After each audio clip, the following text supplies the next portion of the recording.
Certain diseases are also often linked to poverty, including AIDS, tuberculosis, acute childhood illnesses, and malaria.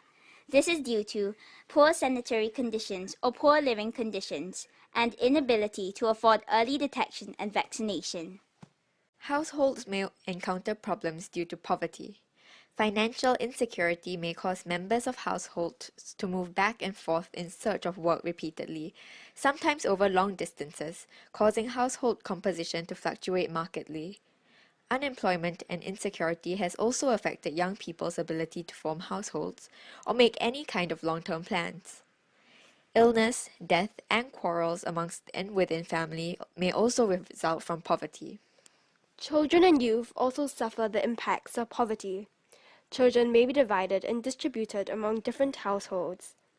Children are very badly affected by malnutrition, and it has its most severe effect on children between the ages of 6 months and 2 years. Parents who are affected by severe illness may have trouble caring for their children. Children may lack the guidance and care required, as some parents take up multiple livelihoods to sustain the family. Urban youth in poverty are also very vulnerable to getting involved in crime, gangs, and drug or alcohol abuse. Education is also affected. Poverty limits the access children have to educational opportunities, especially early childhood development. Many have to drop out of school prior to completing the matrix. This results in an unending cycle of poverty where the poor stays poor or gets poorer. And now, let's look at some measures that are being taken to combat the poverty in South Africa.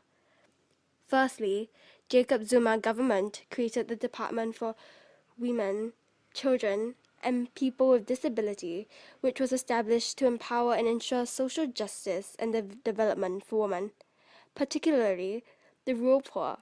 This was to ensure that they had access to basic necessities in their communities, regardless of class and status.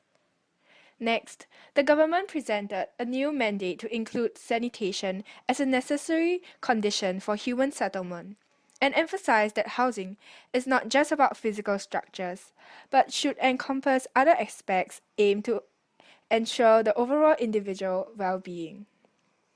Improvements in South Africa have various origins, such as government expenditure on redistribution of income in the market, creation of the Child Support Grant and extending the eligibility for the grant, improved access to services from basic welfare to electricity, which modernizes and generates income in entire areas. In order to solve the problem of rising unemployment and declining social security and develop South Africa's social capital, measures taken include 1. The introduction of South Africa's Basic Income Grant, which has been promoted since 2001 as a very inexpensive and easily implementable policy. It is low cost because the country is big enough to sustain this kind of grant through its middle class. Also, inequalities are so massive that for the poor, the smallest amount of money would be enough to lift them out of destitution or at least dramatically reduce the effects of poverty. Legal reforms are also utilized to reduce poverty in South Africa. When South Africa became part of the group of democratic nations, it had to adopt the system of the rule of law and fair justice, guaranteeing political and civil rights. Hence, a greater variety of interests and concerns of the population can be taken into account by the ruling class. Poverty reduction is also done through democratic capitalism, which better redistributes South Africa's wealth. This enables the country to Resist exploitation and forms of modern slavery. Provide the means for the poor to organize themselves politically. Denounce unjust treatments, working and living conditions. Thank you. That concludes our video on poverty.